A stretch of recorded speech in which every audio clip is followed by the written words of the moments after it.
Hello friends, வெல்கம்ங்க. ரொம்ப நாளாக ஹெல்த்தை பற்றியே பேசிகிட்டு இருந்தோம். ஸோ எனக்கே கொஞ்சம் போர் அடிக்கிற மாதிரி இருந்தது. சரி, கொஞ்சம் ஃபினான்ஸ் பற்றி பேசுவோம்னு நினச்சிட்டு ஒரு புக் படிச்சுட்டு இருந்தேங்க. ஸோ இந்த புக்கு நான் படித்த ஒரு 2 years ஆச்சு. இந்த புக்கை படித்ததுக்கப்புறம் என்னோடய ஃபினான்ஸில் வந்து நிறைய மாற்றங்கள் எனக்கே இருந்தது. ஸோ இந்த புக் வந்து நான் எத்தனையோ ஃபினான்ஸ் புக் படிச்சுட்ருக்கேன், இப்பவும் படிக்கிறேன், இதுக்கு முன்னாடியும் படிச்சிருக்கேன். பட் வந்து ஒரு பேசிக் சிம்பிள் ஃபினான்ஸ் புக்குங்க. ஸோ இது யார் வேணால் படிக்கலாம். உங்களுக்கு இங்கிலீஷ் மட்டும் படிக்க தெரிஞ்சுன்னா இது யார் வேணால் படிக்கலாம். ரொம்ப பேசிக் சிம்பிள் இங்கிலீஷில் சிம்பிள் டேர்ம்ஸில் நம்ம ஃபினான்ஸை வந்து எப்படி மேனேஜ் பண்ணணும், எப்படி பில் பண்ணணும் அப்படின்னு சொல்லியிருப்பாங்க. ஸோ திஸ் இஸ் த புக்குங்க, let's talk money by Monica Halan. Amazing புக்குங்க. ஒவ்வொருத்தரும் படிக்க வேண்டிய ஒரு புக்கு. நம்ம எல்லாருமே சம்பாதிக்கிறோம், எல்லாருமே என்னென்னமோ பண்ணுறோம், எல்லாருமே ஓடுறோம், ஹெல்த்தையும் தாண்டி வெல்த்துக்கு வேண்டி ஓடிட்டுருக்குறோம். ஸோ அந்த ஒரு சூழ்நிலையில் அந்த வெல்த்தை சம்பாரித்து அதை கூட மேனேஜ் பண்ண தெரியாமல் தான் நம்ம இப்போ ஆக்சுவலி உட்காந்துருக்குறோம். நிறைய பேர் சம்பாதிக்கிறோம், அந்த வெல்த்தை எப்படி மேனேஜ் பண்ணணும்னு தெரியாமல் தான் இருக்கிறோம். ஸோ இந்த புக்கை பற்றி தான் பேசலாம்னு நினச்சேங்க. இந்த புக்கில் நிறைய பாயிண்ட்ஸ் இருக்குது. பட் இதில் நான் ஒரே ஒரு பாயிண்ட் பற்றி மட்டும் தான் பேச போகிறேன். இந்த புக்கை கண்டிப்பாக வாங்கி படிங்க. நான் பேசுகிறேங்கிறக்காக இதை கேட்டு இதோட விட்டுறாதீங்க. சின்ன புக்கு தான், இட்ஸ் அரௌண்ட் 200 pages தான். நீங்கள் ஈஸியாக படிச்சிடலாம். உங்களுக்கு உண்மையிலேயே இன்ட்ரெஸ்ட் இருந்ததுன்னா within matter of one day கூட இல்லை, 4 to 5 hours நீங்கள் இந்த புக்கை படிச்சிடலாம். நிறைய இன்சைட்ஸ் உங்களுக்கு கிடைக்கும்.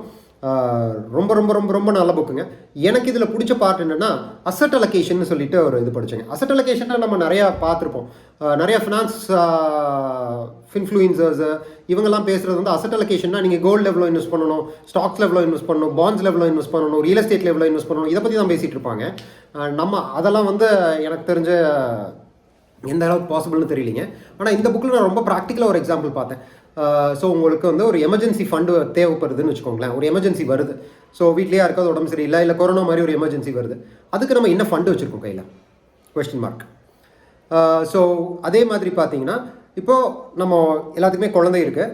ஸோ குழந்தையோட காலேஜ் எஜுகேஷன், இப்போ ஃபார் எக்ஸாம்பிள் அவங்க ஒரு டாக்டர் படிக்கணும்னு நினைக்கிறாங்க, இல்லை ஏதோ ஒரு பெரிய படிக்கணும்னு நினைக்கிறாங்க. டாக்டர்னு இல்லை, ஸோ இங்கே ஒரு அப்ராட் போய் ஒரு பெரிய ஸ்டடீஸ் பண்ணணும்னு நினைக்கிறாங்க. ஸோ ஒரு செகண்ட் கொஸ்டின் மார்க், அதுக்கு நம்ம என்ன ஃபண்டு வச்சுருக்கோம்? ஃபார் எக்ஸாம்பிள் அடுத்தது வந்து குழந்தையோட கல்யாணத்துக்கு எந்த ஃபண்ட் அலோகேட் பண்ணியிருக்கிறோம்? புரியுது இல்லைங்களா?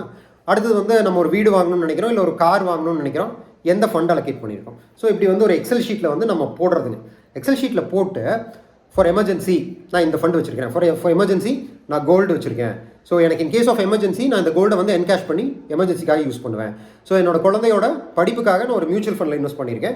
ஸோ அந்த மியூச்சுவல் ஃபண்ட் வந்து இவ்வளோ நாள் கழிச்சு இவ்வளோ பணம் வரும். ஸோ அந்த பணம் வந்து வர்றப்போ இது வந்து என் குழந்தையோட படிப்புக்கு யூஸ் ஆகும். ஸோ என் குழந்தையோட கல்யாணத்துக்கு நான் வேற ஒரு இன்ஸ்ட்ருமெண்ட்டில் இன்வெஸ்ட் பண்ணியிருக்கேன். ஸோ அது வந்து ஒரு இப்போ நீங்கள் சுகன்யா சம்ருத்தியில் நான் இன்வெஸ்ட் பண்ணியிருக்கேன், அது வரும். ஸோ அது வந்து என் குழந்தையோட கல்யாணத்துக்கு யூஸ் ஆகும். ஸோ அடுத்தது வந்து இப்போ நம்மளுக்குன்னு ஏதாவது சில ட்ரீம்ஸ் இருக்கும். ஸோ இந்த மாதிரி வந்து எந்தெந்த ஃபண்டு நம்ம இன்வெஸ்ட் பண்ணுறது ஒன்றும் வேண்டாங்க, ஒரு சீட்டே போட்டிருக்கோம். ஸோ எதுக்காக இந்த சீட்டு போட்டிருக்கோம் அப்படிங்கிறத ஒரு அலோகேட் பண்ணுறது. நான் வந்து அடுத்த ஃபோன் மாத்திரக்காக இந்த ஒரு சீட்டு போட்டிருக்கேன். புரியுது இல்லைங்களா நான் என்ன சொல்கிறேன்னு? ஸோ ஃபண்டை வந்து அலோகேட் பண்ணுறது, என்ன யூஸ்க்காக இந்த ஃபண்டை வச்சுருக்கோம் அப்படிங்கிறத அலோகேட் பண்ணிடணும். அலோகேட் பண்ணிட்டோம்னா அந்த ஃபண்டை திருப்பி தொடவே கூடாது. புரியுது இல்லைங்களா? இல்லைனா நம்ம கம்முன்னு இருக்க மாட்டோம். ஸோ இப்போ ஒரு ஃபிக்ஸட் டெபாசிட் மெச்சூர் ஆகி வருது, ஒரு 10 லட்ச ரூபா வருது, கூட ஒரு வட்டியோட 11 லட்ச ரூபா வருது. அந்த ஃபண்டு எதுக்குமே அலோகேட் பண்ணாமல் இருந்ததுன்னா நம்ம யோசிப்போம், ஒரு கார் மாற்றலாமா, ஏன் இன்னொரு கார் மாற்றக்கூடாது, ஏன் இன்னொரு எக்ஸ்ட்ரா கார் வாங்கக்கூடாது, இந்த மாதிரி எல்லாம் வந்து நம்மளுக்கு தாட்ஸ் வந்துட்டே இருக்கும். மனுஷனா இந்த மாதிரி தாட்ஸ் எல்லாம் வந்துட்டே தான் இருக்குங்க. ஸோ எக்ஸ்ட்ராவாக ஏதாவது செலவு பண்ணலாமா, வீட்டுக்கு இன்டீரியர் பண்ணலாமா, ஸோ இந்த மாதிரி ஏதாவது வேறு ஏதாவது தாட்ஸ் வரும். ஆனால் ஒன்ஸ் இந்த ஃபண்டை வந்து கொண்டு போய் அந்த செல்லை அலோகேட் பண்ணிடுறது நம்ம தான் பண்ணுறோம், வேறு யாரும் பண்ணுறதில்ல. ஸோ இந்த ஃபிக்ஸட் டெபாசிட் மெச்சூர் ஆகிறப்போ இதை வந்து நான் திருப்பி ரீஇன்வெஸ்ட் பண்ணுவேன். நான் இது ஒரு மியூச்சுவல் ஃபண்டில் ரீஇன்வெஸ்ட் பண்ணுறேன். ரீஇன்வெஸ்ட் பண்ணிவிட்டு இந்த ஃபண்டை வந்து நான் இதுக்காக அலோகேட் பண்ணிடுறேன் அப்படின்னு அதில் நம்ம ஃபிக்ஸ் பண்ணிடுறது. ஸோ அந்த ஃபண்டு மெச்சூர் ஆகிற வரைக்கும் திருப்பி அதை ரீஇன்வெஸ்ட் பண்ணிகிட்டே வர்றது, அந்த ஃபண்டை க்ரோ பண்ணிகிட்டே வந்து அது ஒரு குழந்தையோட கல்யாணத்துக்கோ, இல்லை படிப்புக்கோ, இல்லை உங்களோட ஏதோ ஒரு ட்ரீமுக்கோ, ஒரு வீடு வாங்குறக்கோ, இல்லை நீங்கள் ஒரு பெரிய கார் வாங்குறக்கோ, அந்த மாதிரி வந்து அந்த ஃபண்டை அலோகேட் பண்ணுறது. ஃபார் எக்ஸாம்பிள் நீங்கள் ஒரு வேர்ல்டு டூர் போகணுன்னு நினைக்கிறீங்க. ஸோ அதுக்காக ஒரு ஃபண்டு வந்து இப்போ இருந்தே சிறுசாக பில்ட் பண்ணுறீங்க. வேர்ல்டு டூர் எப்போ போகணுன்னு நினைக்கிறீங்க? ஒரு 60 வயசில் போகணுன்னு நினைக்கிறீங்க, இல்லை ஒரு 55 வயசில் போகணுன்னு நினைக்கிறீங்க. அதுக்கு நம்ம அப்போ ஏதோ ஒரு ஃபண்ட் எடுத்து போய்க்கலாம் அப்படின்னு நினைக்கிறத விட்டுட்டு இப்போ இருந்தே சிறுசாக அந்த ஃபண்ட் பில்ட் பண்ணுறது. So Rome was not built in a single day, it was built every day with single stones அப்படின்னு சொல்லுவாங்க. ஸோ அந்த மாதிரி வந்து Rome was built every day. ஒரே நாளில் அவ்வளோ பெரிய ரோமை கட்டி முடிக்க முடியாதுங்க. ஸோ அதுக்காக ஒரு ஃபண்ட் அலோகேட் பண்ணி இப்போ இருந்தே அதில் இன்வெஸ்ட் பண்ண ஆரம்பித்து நம்ம சிப் பண்ணுறோமோ, டாலர் காஸ்ட் ஆவரேஜிங் பண்ணுறோமோ, என்ன பண்ணுறோமோ அலோகேட் பண்ணுறது. இதை வந்து எப்படி பண்ணணும்னா, நீங்கள் ஒரு எக்ஸல் ஷீட் ஓப்பன் பண்ணிக்கங்க. எல்லாருமே இன்றைக்கி வச்சுருக்கிறோம். தயவுசெய்து ஃபோனில் பண்ணாதீங்க, சிஸ்டமில் பண்ணுங்கள். இந்த ஃபைலை வந்து சேவ் பண்ணி வைங்க. என்னென்ன உங்களுக்கு செலவு இருக்குது ஃப்யூச்சரில். ஒரு குழந்தை இருந்தால் கிட் 1 கிட் 2ன்னு போடுங்க. குழந்தையோட பேர் போட்டு this kids education, this kids marriage. ரெண்டாவது குழந்தைன்னா this kids education, this kids marriage இப்படின்னு போட்டு அந்த ஃபண்டை வந்து அலோகேட் பண்ணி வைக்கிறது. அப்படி அலோகேட் பண்ணிட்டா அந்த ஃபண்டை திருப்பி தொடவே கூடாது.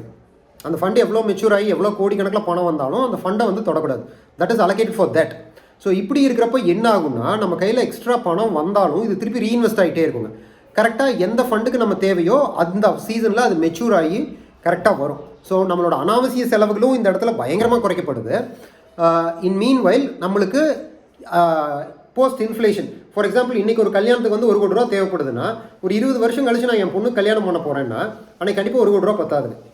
எவ்வளோ அன்றைக்கி இன்ஃப்ளேஷன் 8% இன்ஃப்ளேஷன் போட்டு பார்த்தீங்கன்னா அன்றைக்கி ஒரு 2-3 கோடி தேவைப்படலாம். ஸோ அந்த இன்ஃப்ளேஷனை கால்குலேட் பண்ணி அதில் நம்ம இன்வெஸ்ட் பண்ணிகிட்டே வர்றது.